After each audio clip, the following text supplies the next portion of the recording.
Welcome everyone to Build a Brand Interviews. I'm Cameron Moore, your host, and Build a Brand Interviews is a place for salespeople to tell their story, where they're from, how they got in the car business, and also give you tips and strategies that they currently use to help them with prospecting, following up with their customers, and getting referrals.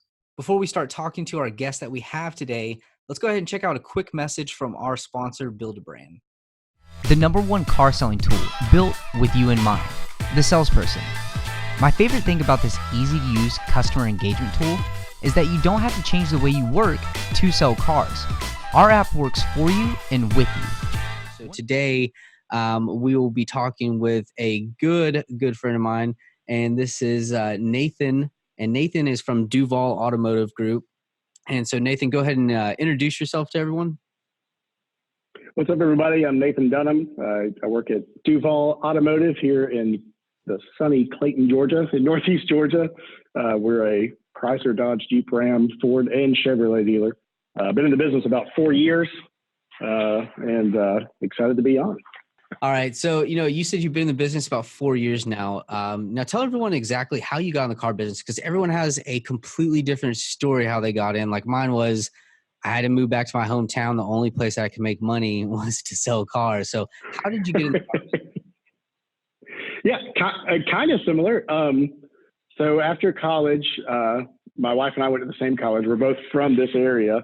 Moved back up to my hometown. I majored in political science. With political science, you can either be a lawyer or a teacher, and I hate teaching. And being a lawyer requires law school, which I didn't do. But she's a teacher, got offered a job up here, so we moved back. I had a radio background, a broadcasting background, so I did that for a little bit, transitioned over to sales in radio, and Duval was actually one of my clients. And so the general manager, Louis Duval, who's one of the owners, he kept hitting me up. He's like, "You need to come sell cars. Like, I promise you, it's going to be better. You're going to make more money." And I kind of brushed it off like everybody, like, right. I'm not a car salesman. I'm not that guy. Right. I don't. I'm a decent person. And I have so morals. I kind of ignored it. Yeah, exactly. I kind of ignored it. And, and he gave me the same pitch that probably a lot of people get. Like, it's different. It's not like that anymore. And I don't know. I just one day I was like, you know what? I think I want to see what it's about. And I knew a lot of people that worked over here. So I went some pretty thorough research. And, I felt like I interviewed a lot of people about what the business was like. And just one day just decided to, give it a shot and have anything to lose. And that was 4 years ago. And it's probably been the best decision I've ever made career-wise. That's awesome. So you have a poli-sci degree, background in radio broadcasting, and then all of a sudden you're selling cars. It's pretty different things going on there. Yeah, all over the place. Yeah, that's what I tell my customers too. Is because I went to Georgia Southern, which is somewhat well known around here, and so they're like, "Oh, you went to Southern? What'd you major in?" I was like, "Oh, political science," which qualifies me to be a car salesman. That's awesome. All right. So what expectations did you have, when you're joining, when you're becoming a salesperson? Like when I was selling, when I first joined, my expectations were like, man, I'm going to make a lot of money. Like it's going to be super easy. I see these people out there trying to do it. I'm like, I could do it way better. But then I realized it's actually pretty hard. So what expectations did you have? And do you think it was easy or hard? Yeah, man, that's crazy to think about back then. Money. Obviously money was the thing. But the other thing was just, when I worked in the radio, and I'm just this type of person, I had created so many different job titles for myself. Like I was involved in so much, and radio is kind of commission, but not 100% commission. And so the idea of getting paid what I'm worth was pretty appealing. And so that straight commission was a little scary moving to car sales, but money was probably the most motivating factor. But I realized pretty quickly on, like, hey, you're not going to make money unless you actually work for it. Yeah, absolutely. I could not agree anymore. And, you said, gosh, what did you just say? You just said something really good. And my brain was like going somewhere with it, but we'll get back to it. Yeah, we'll figure that one out. Okay, so now with that, no, I know exactly where I was going with that. So yes. I have ADD, by the way, so just bear with me. Same here, bro. Yeah, good, perfect. Squirrel. I'm just kidding. All right. So we watched the movie Up last night, my son and I. Okay. So now with that, one thing is like being in background on radio. So I don't listen to the radio. I don't know about yourself. Yeah. No, I nobody does. Yeah, I pay so I don't have to hear commercials. So I pay for every like YouTube Premium, Amazon Music. And the other day, I did not have my cell phone. It was very tragic. I almost lost my mind. Ugh. I know, man. I almost cried. It was crazy. But I had to listen to the radio. And one of the first things I heard was a commercial that says radio reaches more people than Facebook.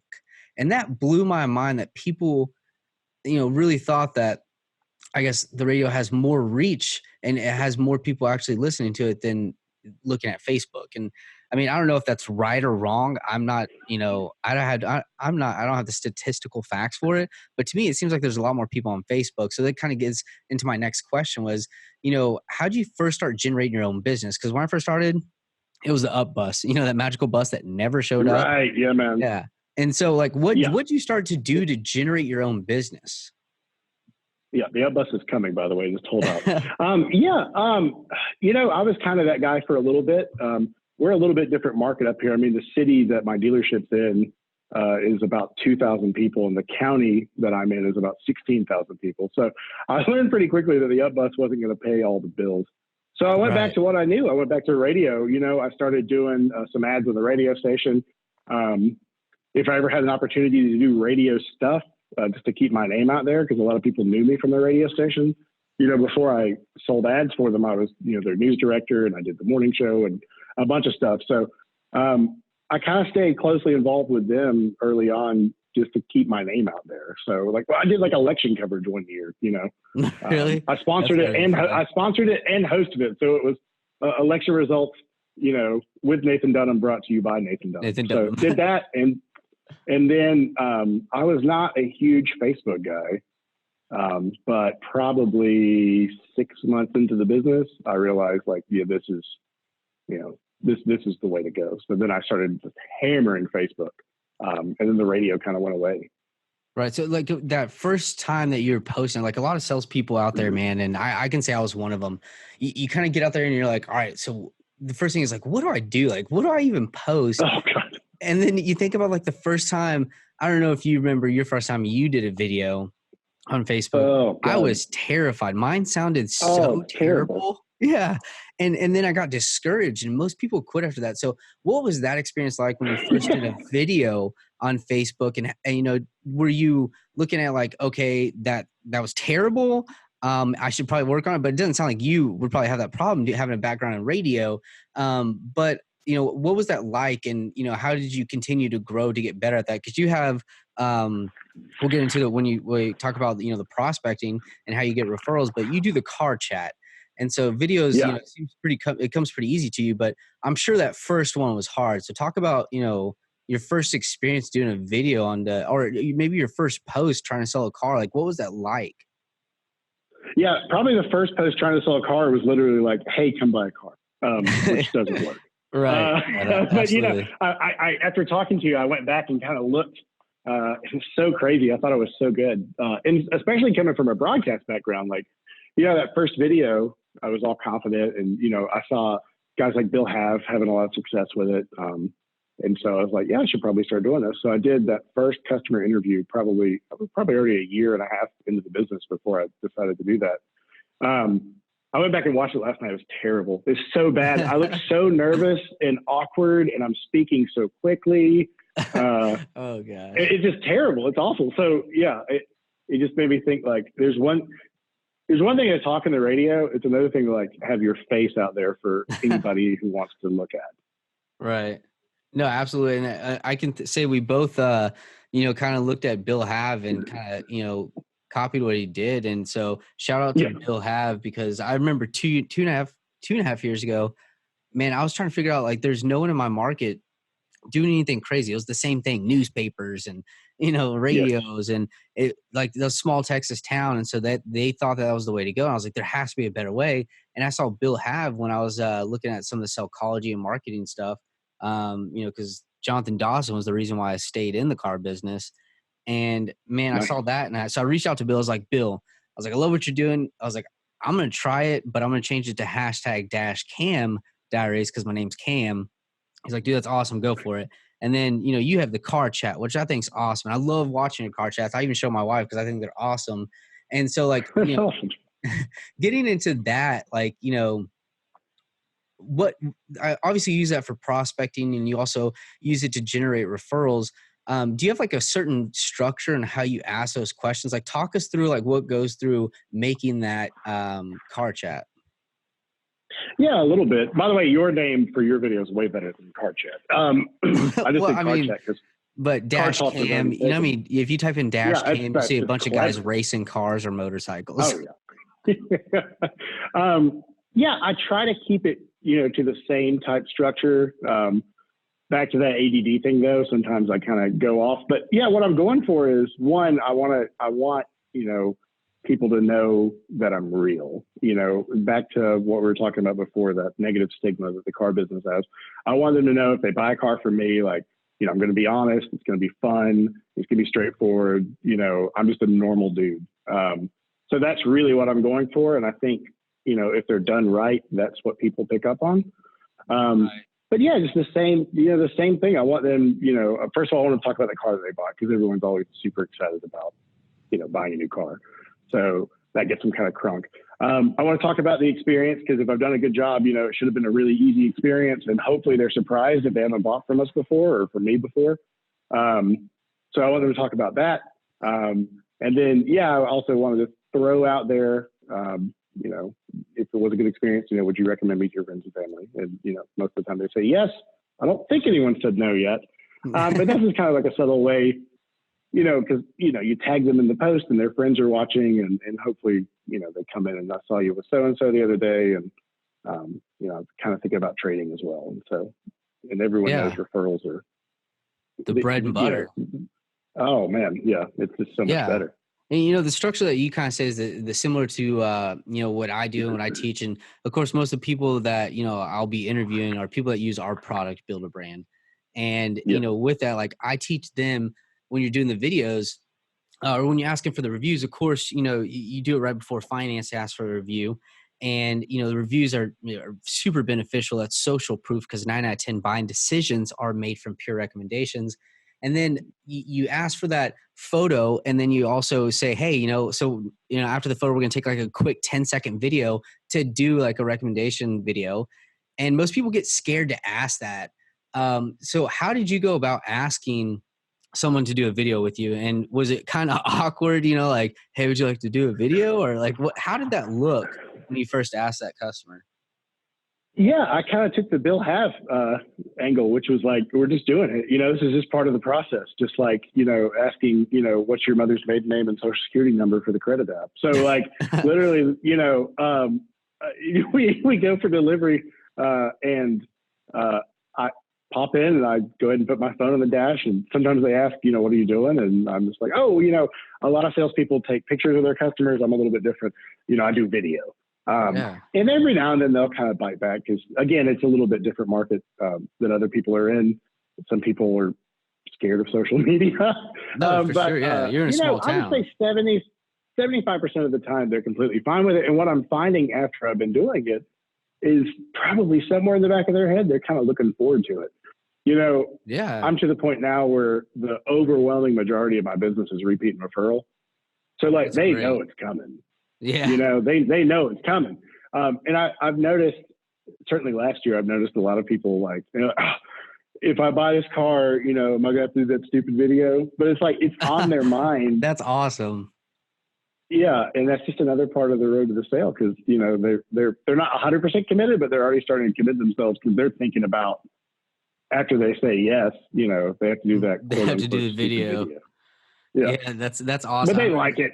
The first time someone came in when I was selling and they're like, hey, you're that #Dashcam Diaries guy. And I was like, oh, man, I feel like I was on cloud nine. I was like, I made it. Man. Oh, yeah, absolutely. Yeah, big fish, small pond, right? I don't know how big the town you were in is. But yeah. No, it was about 100,000 people. But that's pretty small. Okay, yeah, not small town at all. Well, that's small. I mean, I guess, how many people do you have in your hometown? 2,000. Oh my gosh. Okay. Yeah, we're tiny. The county that I live in is 16,000 people. Oh my God. And it's like the fifth largest county area-wise in Georgia. Well, I don't know if that's accurate you're or a not. I just super made that small up, but town. yeah, we're real tiny. Yeah, we're a little Yeah. bit different.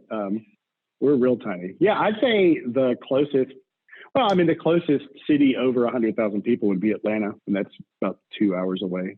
Okay. It's I got 120, you. 130 miles. So let's get into sorry to cut you off there, man. I wanted to get into exactly like some of the ways that you do prospect, like posting. Like some people are like, I don't want to post on my regular, page. I would post on my business page. But here's the thing: if you're posting on just on your business page and you have only 20 people that like your page, that means you're only reaching 20 people unless you pay for it. But if you're posting organically on your regular Facebook page, you're going to be able to create more opportunities because let's say you have 1,000 friends on Facebook. Well, statistically speaking, 3% are in the market to buy every single month. So that means you have 30 friends in the market to buy versus if you have, 20 people on your business page, well, you're not going to reach that many people. So what do you do when prospecting? Like what kind of post do you do? Like, can you give us an example of a great post that worked for you? Obviously not, the car chat or something, but something else, informing people about something at your dealership or a car.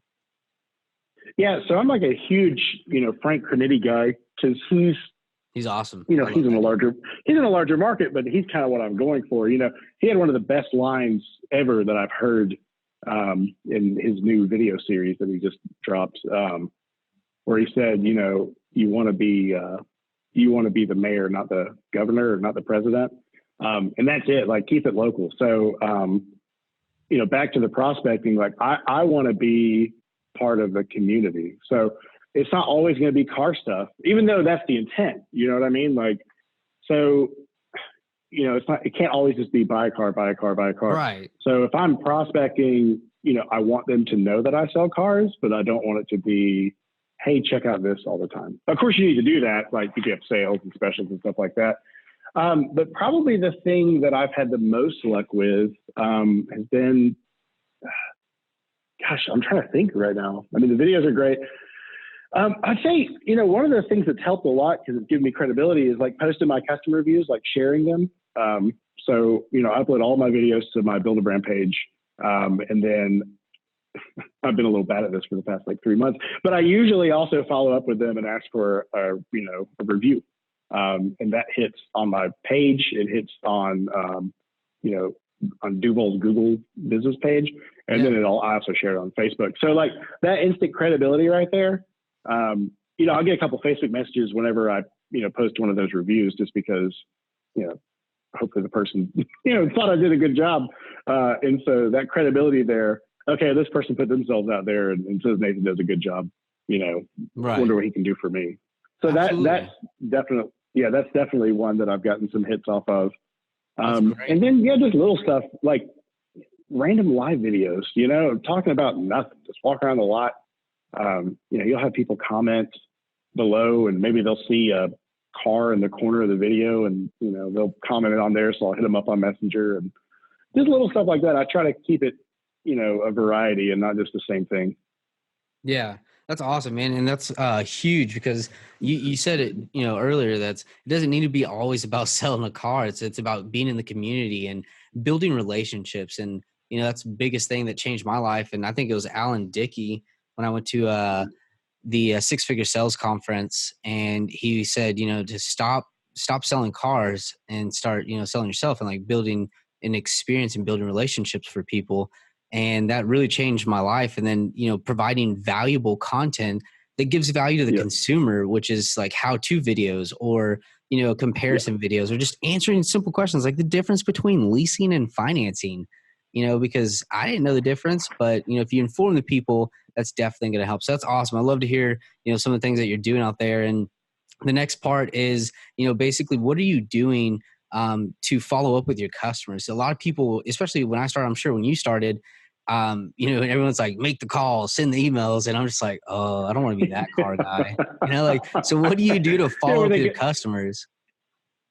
Yeah, or they get the generic automated emails from the CRM. Good afternoon, unknown customer. I hope this finds you well. No, Facebook helps a lot with that, like birthdays and stuff. I've been trying to when I sell a car, put that person's birthday in my calendar on my phone. I know my manager's going to hate this. The CRM just seems so impersonal to me, but a phone call or a text message on their birthday, a genuine one, not from a computer, Right. seems to just hit home. And of course I add all those people on Facebook. But follow up, it goes back to being out in the community. I mean, man, I bet half to 75% of these people, I'll see at the grocery store or, at an event on the weekend or something like that. So it gets to be real organic that way because, it's more about how are you doing and how are things going. And then, eventually they'll talk about their car but I want them to talk about it first, Right. You don't want to bring up and then the rest of them, the rest of them, the out of town people or the people I don't have, I'm not in contact with as much, I'll do the generic, I always like to call and just thank them first and foremost. And then just see if I have any questions, if they have any questions about the vehicle. Because I'm a big technology guy, so they know that if they have a question about the radio or any of the safety stuff, that I'm more than willing to help. But and that's it. I'd say 75% is just organic, either through Facebook, interacting through Facebook, or just seeing them out and about.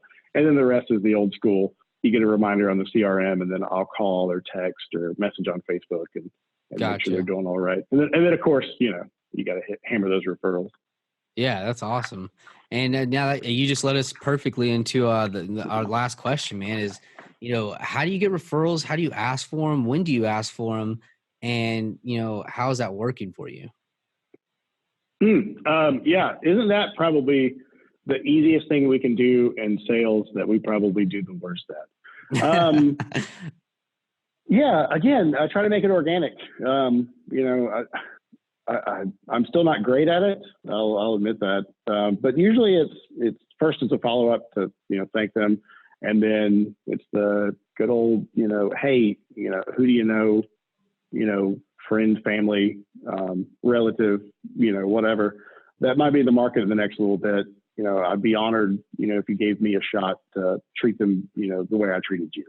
And I'm fortunate in, I've got a bunch of avenues for that. So Facebook gets me a lot of referrals. Right. My Build-A-Brand page gets me a lot of referrals. And it goes back to that credibility. They know that I care and I'm legit because, I've made the investment to have my own website and post my customer videos there and my reviews there. And then the rest are text messages and phone calls. Hey, do you know anybody? Or I'll do a lot of, we just got this in. I know a lot of people are looking, do you know anybody, who's looking for this, those hot items that we don't get very often. I'll do a lot of that because you usually get 2 or 3 names out of that. Yeah. When do you it's just a bunch of different stuff. I ask usually on that first follow-up phone call, which is probably the wrong answer. Well, there's no right or wrong. Yeah. Well, I know if you, do any sales training, a lot of them say you should ask either right before delivery because, that's when they're the happiest, or you should ask right after delivery. But I usually ask them that very first follow-up phone call, which should be, either late that evening or the next day. Okay. Yeah. I mean, I think it works differently for every person. Mine was to ask for it, as they were waiting for finance, of course, during the review process, when I was getting the review, is to ask for referrals then. And I always just simply ask, hey, can I ask a quick favor from you real fast? And of course, they'd always say, sure. And I just say, okay, how was your experience today? This is my qualifying question. And then they tell me about their experience. That kind of qualified if I was going to ask for referrals or not. And then I'd say, great. It was terrible. Yeah. Oh, that's so bad. Let me go to my manager. But then I just say, hey, that's awesome. I'm so glad you enjoyed your experience. After you get done with finance, I'd like to do just a quick little video. And I got this idea from Jonathan Dawson. And it was just to do a quick little video to introduce myself to their family and friends. So I'd get my dash cam diary. But this quick little video was just me saying, hey guys, it's Cameron Moore here at Patterson Luxury Sales. And I just want to introduce you to some of your friends that you know. And they just had a few things they wanted to say to you. And then I just kind of gave them the camera, like my phone. It was like an awkward transition. Like, hey, hold on here. Hey, grab my phone. And then I let them say whatever they wanted to say. And that right there was very helpful. And then of course, I asked for referrals, like a competition. The most referrals that I received was like 100 at one point of sale. Wow. And wow. yeah, it was a lot of people, and I have it all on video. But the thing was, I made it fun in the experience for them, and then they enjoyed purchasing a car. It wasn't like the normal been here 10 hours, like it was fun. And that's the whole thing I wanted. And that's what I see through your videos is your customers have fun. And I'm sure we all have those one customers that just don't want to have fun. But yes, absolutely. I think that's, it's very powerful. And I'm glad to hear some of the things you're doing. And so, that's pretty much all we had today was to pretty much talk about, who you are, what you're doing, some of the ideas that you have. And do you have anything else you want to say before we kind of end this? Just to touch on that referral thing again, you hit the nail on the head. And I think, everyone should remember too, if you have done a good job and gone through the process correctly and built value and had a good time with your customer, you 100% have earned the right to ask for business from their friends and family. I mean, that comes with the bag. So, oh yeah, I think we kind of get caught up on that sometimes, getting nervous asking for referrals. But yeah, it's always, hey, do you know anybody that can, we've done a good job, purchase a car? Yeah, exactly. You know anybody wants to buy a car? Yeah. So, anyways, man, that's been fun. Thanks so much. Yeah, appreciate it.